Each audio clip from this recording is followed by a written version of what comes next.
You got your blade. This happens to be an extra large Espada. Awesome. Love the blades. Love to carry one in my pocket all the time. You got your ASP baton. Love it. In my pocket all the time. You know how much I love the semi-automatic handgun.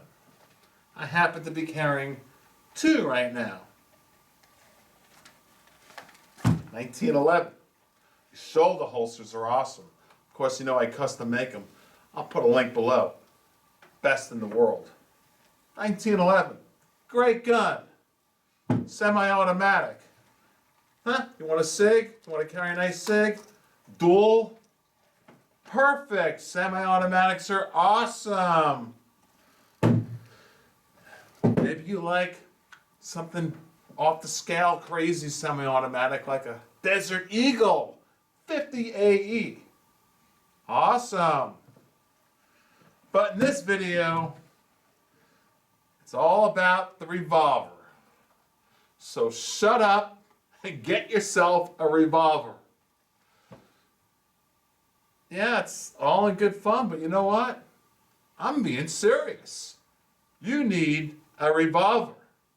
We're going to focus in on my favorite revolvers in my collection, and I want you to throw in your comment on your favorite revolvers that you either want to buy in the future or that you own. And also why, talk in the comments as to why a revolver is so incredible. Shut up and get yourself a revolver. You need one. It's my first gun. I'll show it to you here in a moment. Welcome to WeaponsEducation.com.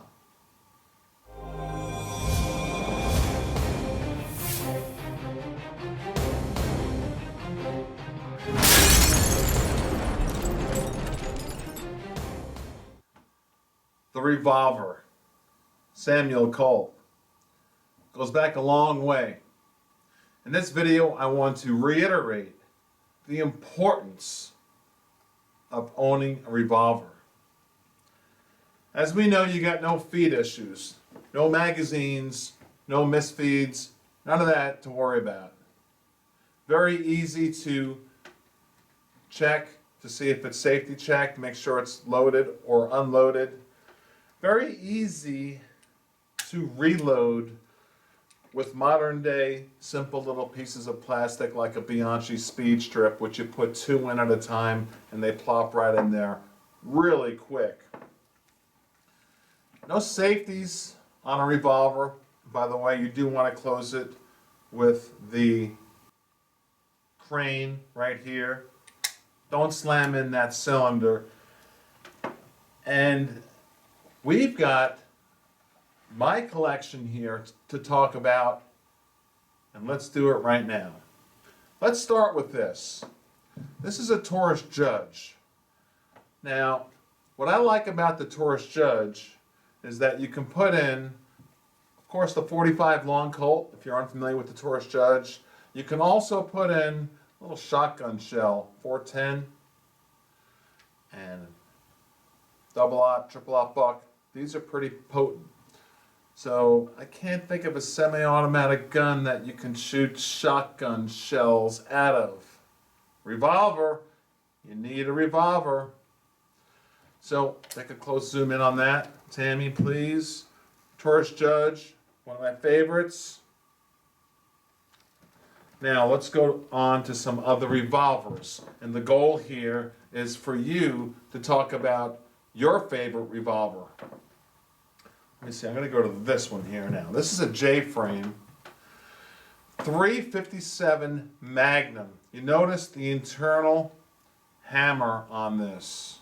So when you get a revolver, you can have the hammer external like that, which is double action or single action, or you can have the hammer internal. So when you go to like a company like Smith & Wesson, who has an excellent website, you can do 360-degree angles of the gun and make sure it's exactly what you want. And the sights, Like, for instance, on this gun, I love the sights because it's all beveled into the top of the barrel here and slide. It's absolutely perfect. A lot of workmanship on these revolvers. You're not going to have to worry too much about failures on a revolver. This J-frame, and there's dozens of different J-frames available on Smith's website, is among my favorite revolvers made. I like them all. I like the Taurus. I like all the different revolvers made. Rugers. We're going to look at a Ruger here in a moment. Let's look at, where is it here? Oh gosh, this one here. This is a performance center. Let me put it down here, Tammy. Please zoom in on this. Now this is something that Smith makes, the 340, and it's a J-frame 357 Magnum. Of course, you can also shoot a 38 Special, but it's light as a feather. If I remember, and I'm pretty good at this, it's about 14 ounces. Very light, right at 14 ounces. This scandium frame is super high-tech, modern technology. So I don't want to hear from people that revolvers are not modern technology. They are. When you shop for a revolver and you're looking at, like, for instance, if you want a Smith, I'm gonna kind of tell you to go towards a performance center. The Wyatt Deep Cover 38 Special comes to mind as one of the most incredible 38 Specials. My wife's got hers in her purse right now. The focus of this video is revolvers, my favorites, and what is your favorite? Let's look at this one right here. Take a look up, Tammy, please. All right, so a lot of people say, well, you can't get too many different ammunition options on a revolver. This is a 10 millimeter revolver. Yes, Smith & Wesson. 310 or 610 model. Snub nose. I like the shorter barrels because they're easier to conceal. And what you do with this to get a semi-automatic cartridge into a revolver is what's called a moon clip.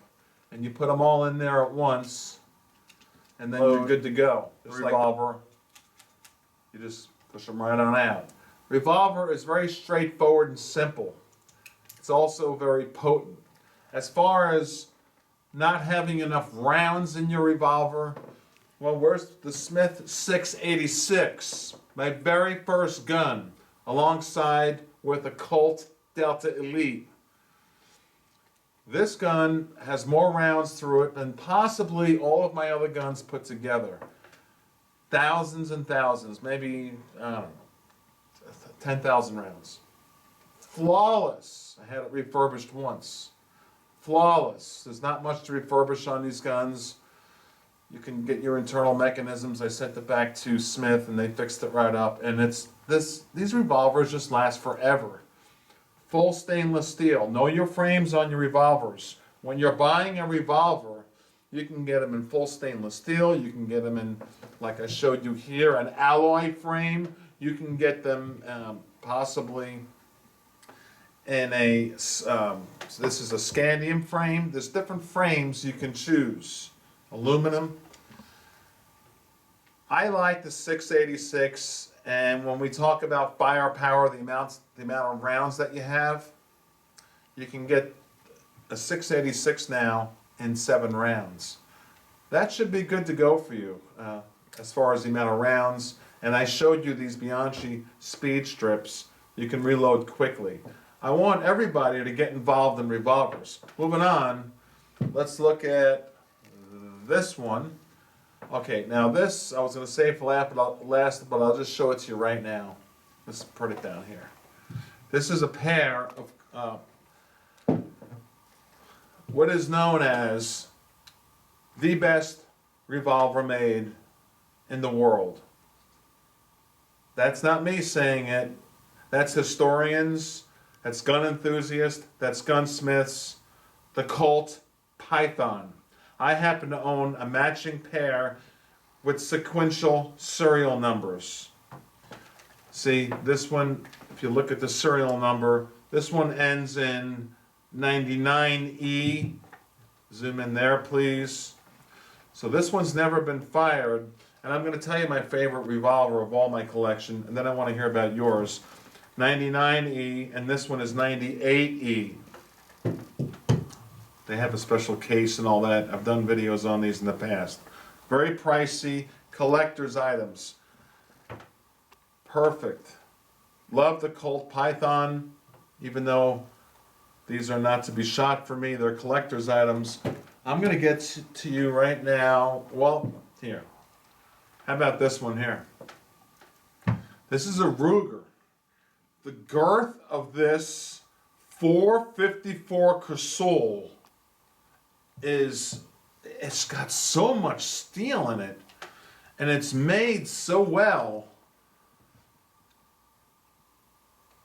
I just think that you need a revolver. Shut up and get a revolver.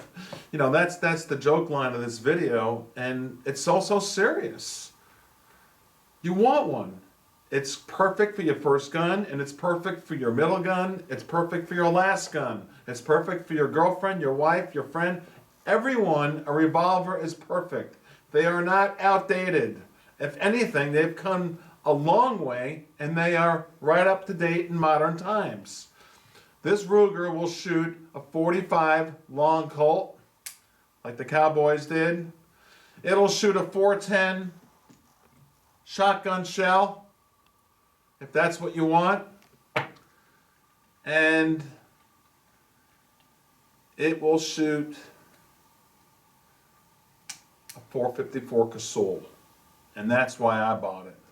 This is a cannon, very similar to this cannon, the most powerful production revolver in the world. This is a rare gun. This is the Smith & Wesson 500 Magnum. I've done videos at the range with this, and this hurts. The reason why I own this is because it's fun. It's a thrill at the end of a range day to go pop a couple rounds off on this. Like, boom, man. Yeah, your hands get all red, and your whole body and all your nerves in your body, you just feel it, and it's so exhilarating. It's not something that you want to carry, a 500 Magnum. I'm glad Smith made it. It is absolutely off the scale, ridiculous for a handgun. You're not going to see this in a semi-automatic. So the 500 Magnum is an amazing gun. Really, really don't recommend it all that much unless you're out there for protecting yourselves against bears in Alaska, or if you want it for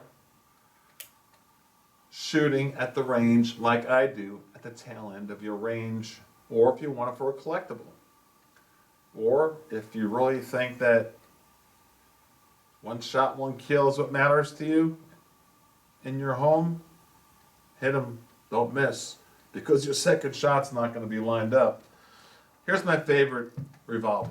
Let's get right to it and finish up the video.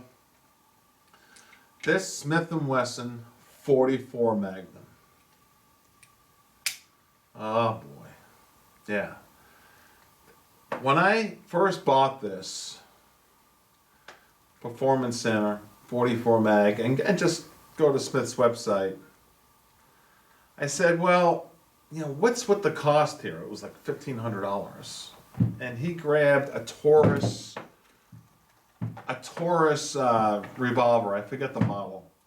And he goes, Tom, just go like this.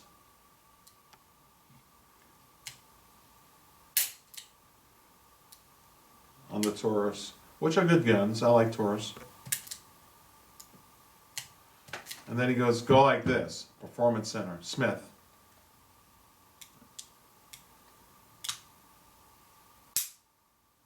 It's like a clock.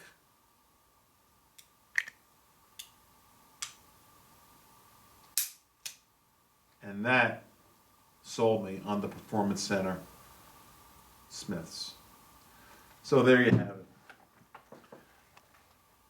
What do you think What is your favorite revolver? Why do you own one? Why should people own one? That is the theme of this video. Shut up and get a revolver. My name is Tom, Weapons Education. I hope you enjoyed the video. Please subscribe. Please tell a friend. We need to grow the channel. All is good. Everything is good. Life is good.